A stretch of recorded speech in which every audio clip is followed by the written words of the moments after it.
या hi guys, अगर आप स्कूल ऑफ ओपन लर्निंग के 2019 या 2020 बैच के स्टूडेंट हैं, यानी अगर आप थर्ड या फिफ्थ सेमेस्टर में हैं, तो इस वीडियो को एंड तक ज़रूर देखें। हम इस वीडियो में एग्ज़ाम से रिलेटेड और बेसिकली मार्क्स के बारे में बात करने वाले हैं कि जो स्टूडेंट्स ऑलरेडी डिसअपॉइंटेड हैं रिजल्ट्स को लेकर और वे जानना चाहते हैं कि कैसे आप ज़्यादा स्कोर कर सकते हैं, इस बारे में हम बात करने वाले हैं। शुरू करेंगे इस नोटिस से जो थोड़ा पॉपुलर हो रहा है। इससे एसयूएल स्टूडेंट्स की क्वेरी आ रही है, राइट। ये जो नोटिस है गाइस, ये आप ध्यान से देखें तो एनसी वेब के नाम से आप जानते हैं इन्हें, like non collegiate women's education board, ये उनके द्वारा रिलीज़ किया हुआ नोटिस है जिसमें उन्होंने लिखा है कि जो उनके एग्ज़ाम्स हैं जो 30 नवंबर को शुरू होने वाले थे, लाइक फॉर थर्ड और फिफ्थ सेमेस्टर स्टूडेंट्स, अब उनको पोस्टपोन किया जा रहा है, ठीक है। लेकिन इसमें कहीं भी स्कूल ऑफ ओपन लर्निंग नहीं लिखा हुआ है। So this notice is not applicable for SUL students. लेकिन अगर एग्ज़ाम्स डिले होते हैं, पोस्टपोन होते हैं, तो आपको ऑब्वियसली नोटिफाई किया जाएगा, वेबसाइट पर नोटिस आएगा अगर ऐसा होता है तो। लेकिन आप ये सोच के मत चलिए कि एग्ज़ाम्स डिले होंगे और इसको आप फॉर ग्रांटेड ना लीजिए, प्लीज़ नहीं लीजिए फॉर ग्रांटेड, ठीक है। और आप पढ़ाई में ध्यान दीजिए। सेकंड जो हम बात करने वाले हैं वो है कि एग्ज़ाम्स में आप कैसे ज़्यादा मार्क्स स्कोर कर सकते हैं। उसके लिए हम नज़र डालते हैं आपकी पीसीबी क्लासेस के स्केड्यूल पर। तो गाइस बहुत जल्दी नज़र डालेंगे। ये है थर्ड सेमेस्टर का स्केड्यूल। 4 अक्टूबर को इनकी फ़र्स्ट क्लास शुरू हुई थी और 24 नवंबर को इनकी लास्ट क्लास है। सिमिलरली जो फिफ्थ सेमेस्टर के स्टूडेंट्स हैं उनकी भी फर्स्ट क्लास 4 अक्टूबर को शुरू हुई थी और लास्ट क्लास जो होने वाली है दैट बी ऑन 24 नवंबर। तो दिस मीन्स कि लेस देन 2 मंथ्स और रफली 2 मंथ्स में आपकी क्लासेस जो हैं कंप्लीट हो जाएंगी। अब हम नज़र डालते हैं कि जो दिल्ली यूनिवर्सिटी का जो एक्चुअल थर्ड या फिफ्थ सेमेस्टर का कैलेंडर है, एकेडमिक कैलेंडर, हम उस पर नज़र डालते हैं। तो गाइस ये है एकेडमिक कैलेंडर। इसमें फिफ्थ सेमेस्टर की बात हो रही है, तो जो स्टूडेंट थर्ड सेमेस्टर में वो भी इसको एज एन एनालॉजी समझ सकते हैं, ठीक है। 24 जून को ये नोटिस रिलीज़ हुआ था। उसमें बोला गया है कि 20 जुलाई को इनकी पहली क्लास शुरू हो गई थी, ठीक है, जो रेगुलर स्टूडेंट्स हैं। हम क्यों इसको देख रहे हैं, क्योंकि अब ये बताया जाता है कि अगर आप एसओएल से या जो गर्ल्स एनसी वेब से डिग्री ले रही हैं, उनकी degree is as equivalent as degree obtained by regular student, है ना, बिल्कुल इक्विवेलेंट है। तो अगर 20 जुलाई को क्लासेस शुरू हो गई थी और अगर आप आगे ध्यान से देखें तो बीच में 8 दिनों का गैप था, फ्रॉम 10 to 17 अक्टूबर, तो आप रफली ये मान लीजिए कि 1 अगस्त से क्लासेस शुरू हो गई थी, राइट। अब आप ये देखिए कि जो 16 नवंबर इसमें डेट लिखी है, उस तारीख को प्रैक्टिकल एग्जामिनेशन शुरू होंगे। अब आप कैलकुलेट करें कि कितना टाइम दिया गया क्लासेस के लिए। तो अगर मैं 1 अगस्त से शुरू करूं, गिवन के 8 दिन का ब्रेक था, मिड सेमेस्टर ब्रेक, ठीक है, अगस्त, सितंबर, अक्टूबर, 3 महीने और 15 दिन और, दैट मीन्स 3.5 महीने, 3 months and 15 days रफली, ठीक है, ये अप्रॉक्सीमेट फिगर है। तो इतना टाइम अगर आप क्लासेस में देते हैं तो ऑब्वियसली पढ़ाई आपकी अच्छी होगी, राइट। एंड सेकेंडली जो आपका इवेंट सेमेस्टर अब आने वाला है इन एग्ज़ाम्स के बाद, उसका भी स्केड्यूल साथ ही दिया हुआ है, ठीक है। 1 जनवरी को क्लासेस शुरू हो जाएंगी। तो guys the point I am trying to make here is, I am really sorry, I would like to apologise in advance. कुछ स्टूडेंट्स इस लॉजिक को बहुत ही बेकार समझने वाले हैं, like they would think that I am not trying to make some sense, I am not making any sense here. But guys बात यह है कि अगर आप एक सेमेस्टर में आपके 4 पेपर्स हैं और कई स्टूडेंट्स के पास ऐसे भी सब्जेक्ट्स हैं जो उन्होंने पहले कभी नहीं पढ़े हुए, इवन डिसिप्लिन में भी ऐसे सब्जेक्ट्स हैं, फॉर एग्जांपल किसी ने अगर इकोनॉमिक डिसिप्लिन लिया हुआ है तो ऐसे भी काफ़ी स्टूडेंट्स हैं जिन्होंने इकोनॉमिक स्कूल में नहीं पढ़ी थी। सिमिलरली जो स्किल एनहांसमेंट कोर्स है, आपको आइडिया है, वेल एंड गुड, आपने वो सब्जेक्ट पहले नहीं पढ़ा हुआ तो आपको मेहनत करनी पड़ेगी, राइट। अगर आप जेनरिक इलेक्टिव की बात करें, फॉर एग्जांपल अगर हम फिफ्थ सेमेस्टर के जीई इंग्लिश की बात करते हैं तो उसमें नॉवेल्स हैं, ठीक है, स्टोरीज़ हैं।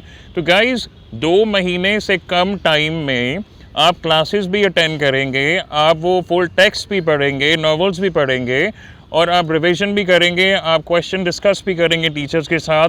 लेकिन इसमें सबसे बड़ा चैलेंज ये है 15 क्लासेस आपको मिलती हैं।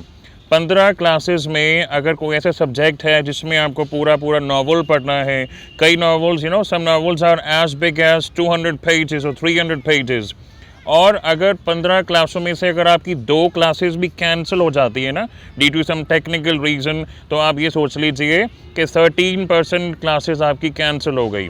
अगर 3 क्लासेस कैंसिल होती हैं 15 में से, तो आपका 20%, 1/5 ऑफ योर क्लासेस कैंसल्ड।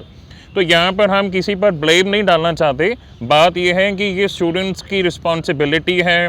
हमको इनिशिएटिव लेना चाहिए कि जब हमको DU के रेगुलर स्टूडेंट्स का एकेडमिक कैलेंडर पता है, उनकी वेबसाइट से हम डाउनलोड कर सकते हैं, तो हम ये ध्यान रखें नेक्स्ट टाइम ऑनवर्ड्स भी कि जब रेगुलर स्टूडेंट्स की क्लासेस शुरू होती हैं हम भी पढ़ाई शुरू कर सकते हैं।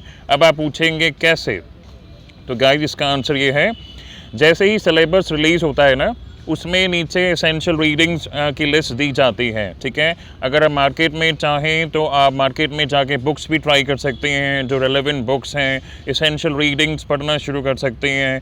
कईयों में सजेस्टेड रीडिंग्स होती हैं, और जो फुल टेक्स्ट हैं अगर उसमें नॉवेल्स वगैरह हैं तो आप वो भी पढ़ सकते हैं, राइट। ई बुक्स वगैरह सर्च कर सकते हैं।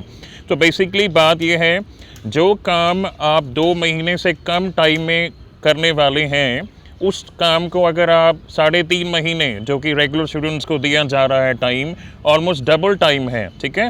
तो ऑब्वियसली आपकी जो अंडरस्टैंडिंग है, समझ है, वो बेटर होगी और आप आंसर्स खुद से लिख पाएंगे, और वो नौबत नहीं आएगी जहाँ पर आपको बोला जाएगा कि देखो आपके आंसर्स जो हैं आपने कॉपी किए हैं, ये बुकिश लैंग्वेज है, ये ऑनलाइन रिसोर्सेज से आपने कॉपी किए हैं आंसर्स, राइट।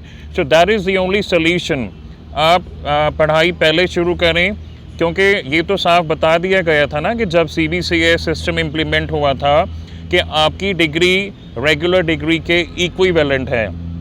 तो उसमें हमको ये भी समझना पड़ेगा कि जितना टाइम रेगुलर स्टूडेंट्स इन्वेस्ट कर रहे हैं पढ़ाई में, उतना टाइम SOL के स्टूडेंट्स भी इन्वेस्ट करें, तभी वो परफॉर्मेंस आएगी, वो आउटपुट आएगा, और उतने मार्क्स आप स्कोर कर पाएंगे।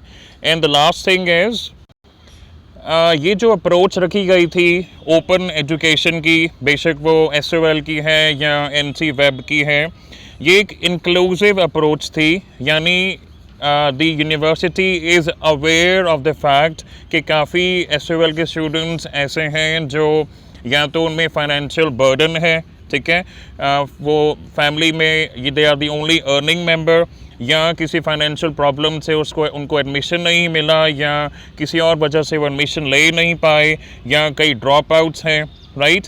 इसीलिए ओरिजिनली ये जो कॉन्सेप्ट था ओपन एजुकेशन का, उसमें क्लासेस सैटरडे और संडे को ली जाती थी। So what I am trying to say is, I know many students like many SOL students are working, और उनके लिए मंडे टू थर्सडे या मंडे टू वेडनेसडे, जो भी 4 या 3-4 दिन क्लासेस होती हैं हफ्ते में, पिछली बार 5 दिन हुआ करती थी, if I am not wrong, I could be wrong, ठीक है। तो जो लोग वर्किंग हैं, अगर तो वो अपना बिजनेस संभालते हैं तब तो वो टाइम निकाल सकते हैं, राइट।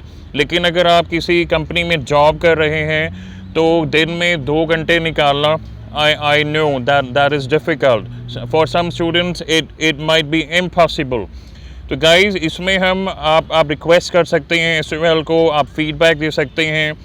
तो अगर आप उनको बताएंगे नहीं तो how would the university get to know. आपको ये पता होगा कि एवरी ट्यूसडे शिक्षक छात्र संवाद होता है, और उसमें आप अपनी क्वेरीज लिख सकते हैं, SOL तक पहुंचा सकते हैं, और उसके अलावा एक चैट क्वेरी ऑप्शन भी इंक्लूड किया गया है वेबसाइट पर। तो आपकी जो भी क्वेरीज़ हैं आप ईमेल करिए, चैट के माध्यम से पूछें। और सबसे बड़ी बात, जो शिक्षक छात्र संवाद है विच हैपन्स एवरी ट्यूसडे, उसमें आप ये क्वेरी डालें अगर आप वर्किंग हैं और क्लासेस अटेंड करने में आपको दिक्कत होती है तो, राइट। तो that is it for this video.